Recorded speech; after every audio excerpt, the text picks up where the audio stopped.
वहीं आउटर दिल्ली के रणहोला इलाके में कुछ बदमाशों ने एक बेकरी शॉप में फायरिंग करते हुए तोड़फोड़ की, साथ ही दुकानदार के साथ भी मारपिटाई की। दबंगों के खिलाफ दुकान मालिक ने शिकायत तो दर्ज करवा दी है, लेकिन पुलिस अब तक आरोपियों को ढूंढने में नाकामयाब है।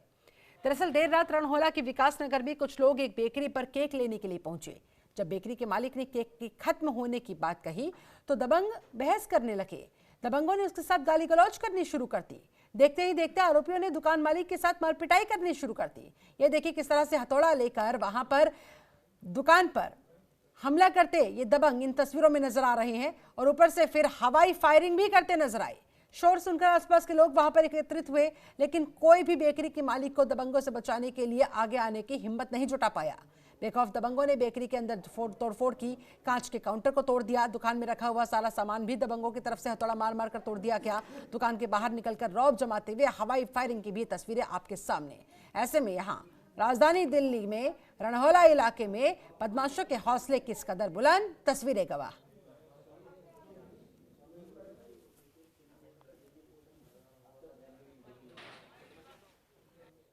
राजधानी दिल्ली में बदमाशों के हौसले किस कदर बुलंद हैं, जिसकी तस्वीर दिल्ली के रणहोला थाना इलाके में दिखाई दी।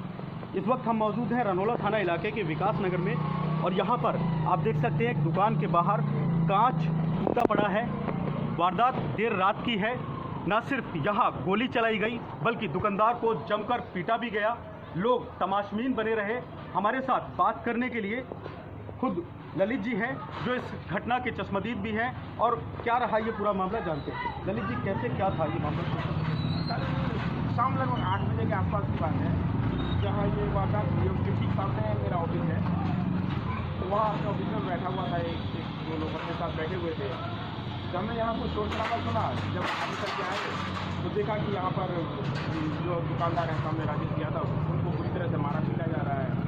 हालांकि लोग, पूरी दुकानें खुली हुई थी, पूरी मार्केट खुली हुई थी। ये मार्केट का इलाका है, मेन रोड पड़ता है, ये पूरी मार्केट खुली हुई थी। तो खैर उनके हाथ में बदमाश 3-4 लोग थे, वो उनके हाथ में, किसी के हाथ में डंडा, किसी के हाथ में घन बड़े वाला हथौड़ा जो होता है वो, एक के हाथ में बंदूक भी थी। तो लोग डरे भी हुए थे, कोई आगे नहीं आया। पर मैंने पड़ोसी में सामने है मेरे दुकान नहीं गया, फिर सामने आया, उनको भी बचाव किया, लड़कों को पकड़ धकड़ किया। तब तक उन्होंने गोली भी चलाई है। वजह जान सकते हैं क्या वजह रही? वजह ये हुई थी कि जो राजेश के हिसाब से मुझे पता लगा कि कुछ लड़के केक लेने के लिए आए थे कल। हाँ। उन्होंने ड्रिंक भी कर रखी थी, क्योंकि जब मैं बीच बजा में आया था तो मुझे लगा कि उन सबने पी रखी है। हाँ। और केक एक लेके गए हैं पहले, उसके बाद शायद दोबारा वो केक लेने के लिए आए हैं। हाँ। तो उसकी दुकान में केक शायद खत्म हो गया था, तो उसने मना किया कि नहीं मेरे पास नहीं है। पर वो तो अपनी बदमाशी के मूड में थे, तो उन्होंने कुछ गाली गलौज किया है।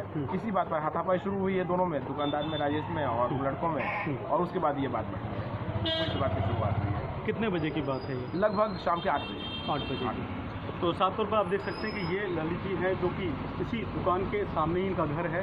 और मैं आपको बता दूं कि यहाँ रणहोला थाना इलाके का ये विकास नगर का इलाका है।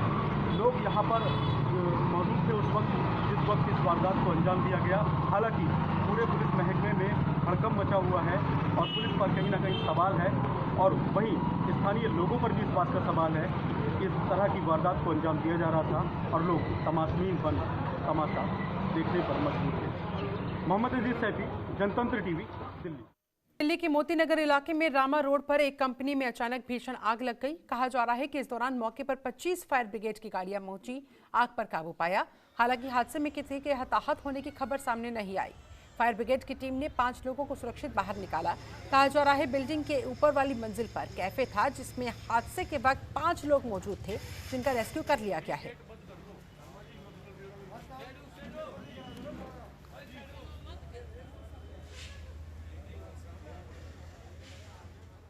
आग तो बहुत तेज का मंजर था, ऐसा लग रहा था पूरी बिल्डिंग जल जाएगी, गिर जाएगी।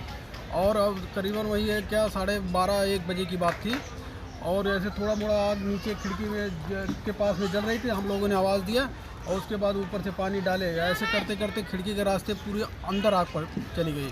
अंदर चली गई तो पूरी कंपनियों के पीछे जो है बिल्डिंग को पूरा कवर कर लिया, पूरे चारों तरफ से दो करके जलने लगे। फिर ये फायर ब्रिगेड की गाड़ियाँ आई, फिर उसको कंट्रोल किया गया। कुछ लोगों को निकाला भी था।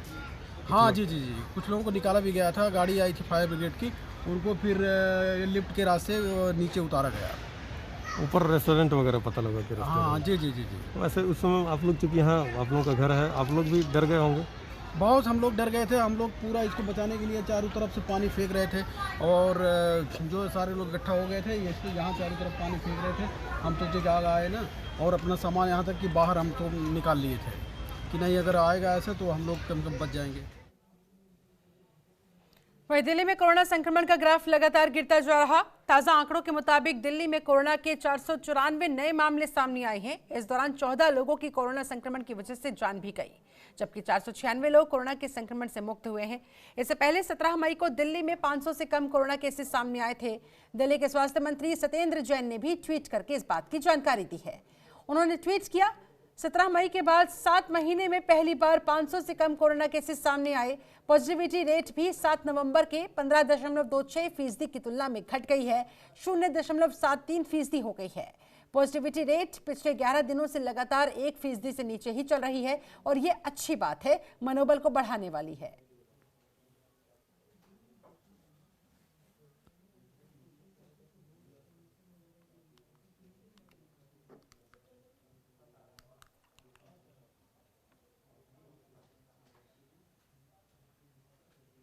वहीं किसान आंदोलन की वजह से दिल्ली और एनसीआर राज्यों को अब तक 27,000 करोड़ का नुकसान उठाना पड़ा है।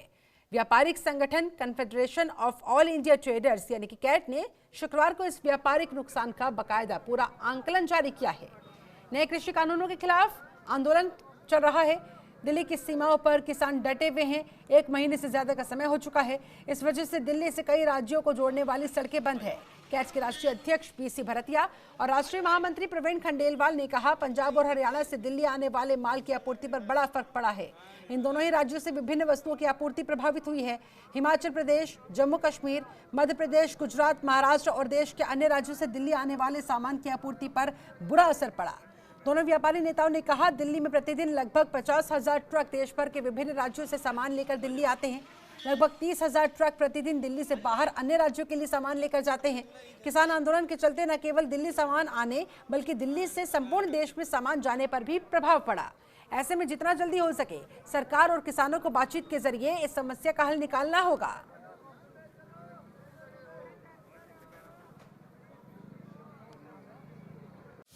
खबरों के निष्पक्ष विश्लेषण के लिए सब्सक्राइब करें Jantantra TV and press the bell icon. Never miss any update.